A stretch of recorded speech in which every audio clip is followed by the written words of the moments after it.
종이 얘기부터 하자고? 응. 걔 얘기 왜 해? 종이가 없으니까 얘기를 어, 해줘야지. 아유, 방송이 없는 애 뭐하러. 마이크 들고 일단 하시고, 네. 마우스 저한테 주시고, 네. 그냥 움직인 다음에 클릭만 하면 화면 넘어가는 음, 거지? 조금 왼쪽으로 보내. 내가 보내준 다음에 줄게. 어? 자, 이제 클릭하면 될 겁니다. 스크롤 롤만 하면 돼요. 자, 테스트. 됐어요? 네.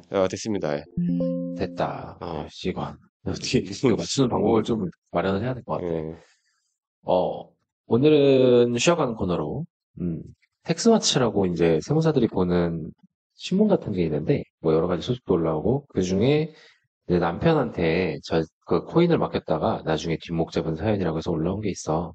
네, 음, 절세극장이라고 해서 이제 스토리식으로 거기서도 기사를 하나씩 올려주시는 게 있는데, 거기서 발췌를 한 거고, 자, 일단 스토리를 한번 보면, 지금, 요새 시끄럽죠? 국제 경제가 상당히 시끄러운데, 일단은 지금 시기가 코인 그 암호화폐 하시는 분들은 알겠지만 지금이 상승기예요, 솔직히. 원래는 음. 상승했어야 되는 시기인데 다들 예상을 어, 그렇게 했었지. 근데 작년에 이제 럼프 형이 코인 대통령으로 11월에 당선 확정이 되고 나서 어마어마하게 상승을 했다가 막상 취임하고 지금 펼치는 정책들이 관세로 이렇게 장난치는 그 정책들 때문에 아니 그래서 어쨌든 짜증나.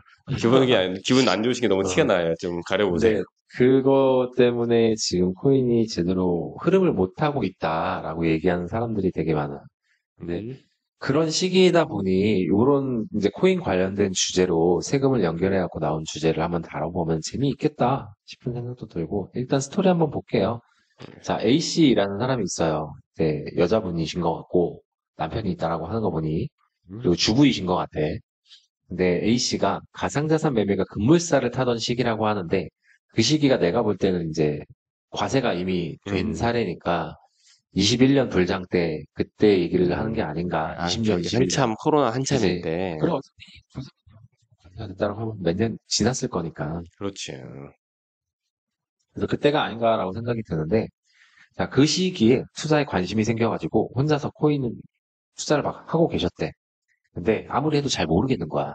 주부시고 이쪽에 관심이 없는 사람이다 보니까 잘 모르겠어서 일단은 어떻게 할까 하다가 남편한테 상의를 하는데 하필이면 또 남편분이 금융권에 종사를 하고 음, 계시네.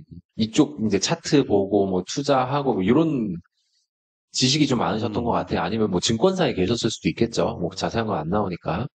근데 남편이랑 상의를 하니까 남편은 아 이거 내가 전문이지 하면서 나한테 맡겨봐 라고 얘기를 한 거야. 그래서 오케이 그러면은 네가 한번 해봐라. 그래서 싹 본인의 코인을 남편의 지갑으로 이체를 한 거지. 아, 이 아내가 남편을 많이 평소에 믿었나 봐. 뭐 원래 다들 믿고 사는 거 아니야? 아니, 믿어야지. 형수님 못 믿어? 난 좀 믿습니다. 제 형수님 보고 있어요.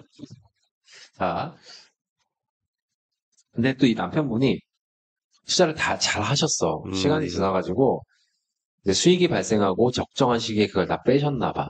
대단하다. 어, 원래 보통 이렇게 금융권 종사하신 분들이 남의 돈은 잘 굴려도 자기 돈은 못 굴리는 경우도 사실 많거든. 중이 제 머리 못 깎는다고 나도 내 세금 잘 관리 못하는 것처럼 음, 그런 부분이 있죠.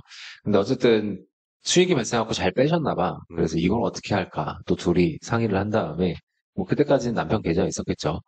그래서 상의를 한 다음에 이제 이게 원래 네 돈이었으니 A씨 네 명의로 아파트를 사자. 음, 이제 시장이 내려앉고 있으니 안전자산으로 가자 해서 아파트를 하나 사기로 했대요. 서울 쪽에는. 음. 그래서 아파트를 딱 사놓고 있었는데 시간이 지나서 A씨한테 증여세 고지서가 날라온 거야. 엄청 당황했다. 중요를 어, 받은 적도 없는데 어, 본인 입장에서는 하나도 받은 적이 없는데 갑자기 날라온 거야. 그래가지고 이제 이게 뭐냐 그래서 국세청이랑 이제 푸닥거리를 좀 하고 소송을 걸은 거죠. 조세 소송으로 넘어간 거야. 근데 A씨의 주장은 그래요. A씨의 주장은 남편에게 내가 내 돈으로 코인을 산 다음에 그 코인을 남편한테 전송을 한 것뿐이고 그 코인에서 수익이 나면 난 다시 돌려받기로 한 거다. 대체 투자를 한 거야. 그러니까 뭐 대리 투자를 한 거다. 이렇게 주장을 했고 국세청은 남편이 투자를 위임받았다는 증거가 하나도 없는데 이게 어떻게 그건 남편이 대리 투자한 다음에 다시 A씨한테 A씨 돈이니까 돌려준다. 이게 어떻게 되냐 얘기를 한 거야. 근데 뭐 여러 가지 이제 뭐 증거나 이런 음, 제출 자료들이 왔다 갔다 했겠지만 결정적으로 소송에서는 국세청에 손을 들어줬는데 그 이유가 자, 1번 아까 얘기한 대로 코인 넘길 때 작성한 투자 계획서가 없었어요. 음. 근데 이게 좀 짜증나지. 짜증나지. 아니 부부끼리 무슨 투자 계획서 아니, 작성하는 거. 가족끼리 사실 문서가 남기는 경우가 얼마나 아니 있다고. 요새 하도 증여 막 난리는 치니까 증여세 뭐 부과가 된다 해고 차용증 작성하는 법부터 해갖고 부모 자식 간에도 돈 왔다 갔다 하면 차용증이라도 작성을 해놓고 이자 보내놔라 뭐 이런 우리도 그런 컨텐츠 다뤘었고 그러는데 아니 부부는 한 몸이래매. 근데 부부는 한 몸인데 거기서 돈 왔다 갔다 하는 거 6억 그 비과세 증여 그것도 좀 우리나라가 좀 증여 기준이 높은 편이잖아. 어, 그래서 증여세가 많이 나오는 편인데, 그것도 억울한데, 그래, 일단 세율 오케이. 높다는 얘기인 거잖아. 세금도 그렇고, 또 공제도 낮은 어, 걸로 알고 있어. 그게 몇십 년 동안 한 어, 번도 조정을 안 했으니까.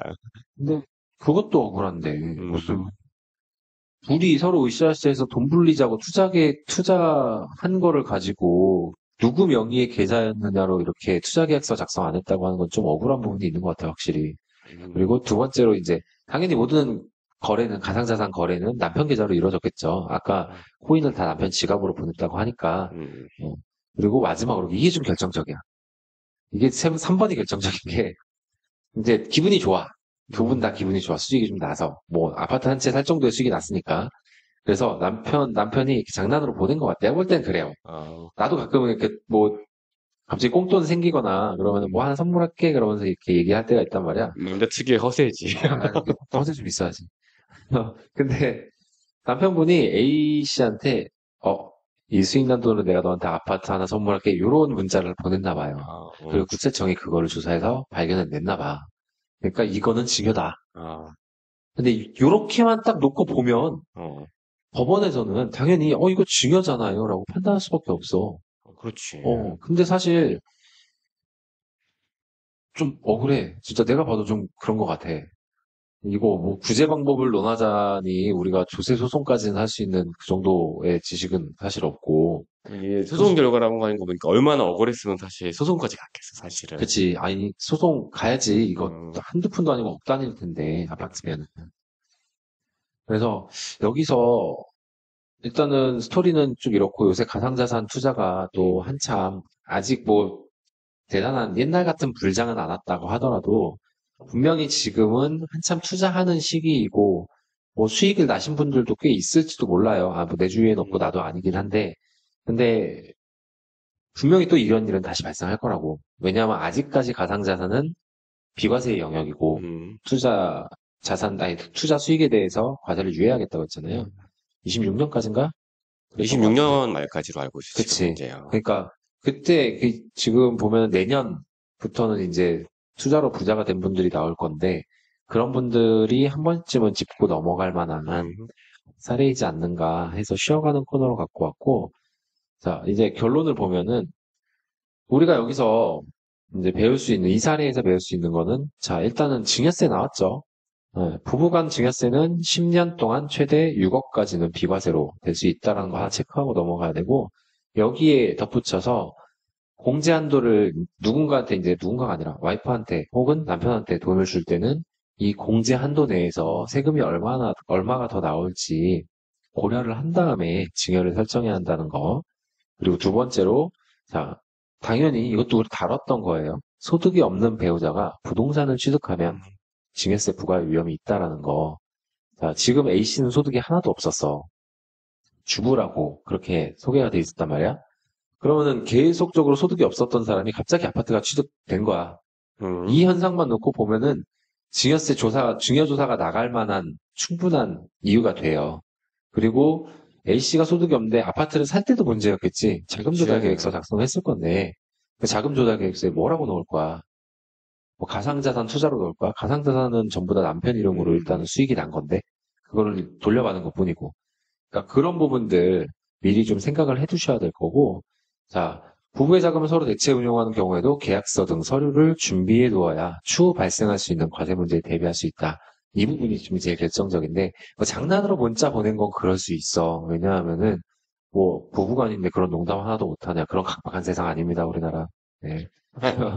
근데 어, 적어도 투자 계약서라도 작성해 놨으면 좀 음. 대항해 볼 만한 여지가 있었을 텐데 그런 거를 안 했던 게 문제였고 당연히 아직까지 지금도 그래요. 지금도 서로 돈 왔다 갔다 하면서 거기에 대한 문서를 남기려고 생각하는 부부들은 잘 없어요. 근데 하다못해 이메일이나 음, 못해도 텍스트 같은 거라도 이거 대신 좀 운영해줘라고 그런 증거 자료라도 있었으면 그러면 이게 대신 투자해 준 거, 대신 운용해 준 거다라는 증거가 됐을 텐데 지금 패소한 걸로 봐서는 그런 증거들이 하나도 나오지 않고 오히려 불리한, 아까 선물이라든가 그런 불리한 문자만 나왔던 것 같아요. 자, 우리가 보통 차용증 작성하면 공증 남기라고 얘기를 하잖아요. 제3자가 증명해 주는 거니까.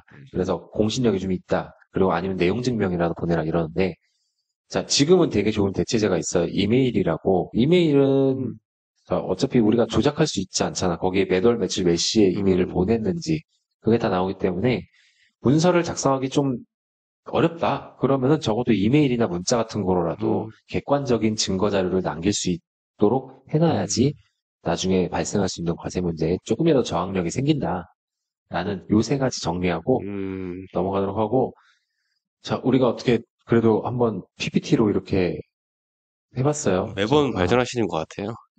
좀 방송 전문으로 하시는 분들은 진짜 대단하신데 우리는 지금 세무사 3명이서 현업하면서 조금씩 우리끼리만 해보자라고 해서 지금 뭐 어쨌든 보조 자료도 이렇게 PPT로 한번 띄워봤는데 아직 어설프지만 자, 여기 표시된 구독과 좋아요 한 번씩 눌러주시고 지금은 이무사 TV전 원래는 산무사입니다. 자, 많이 응원 부탁드리겠습니다. 자, 감사합니다. 목소리 보여. 음. 오늘은 여기까지.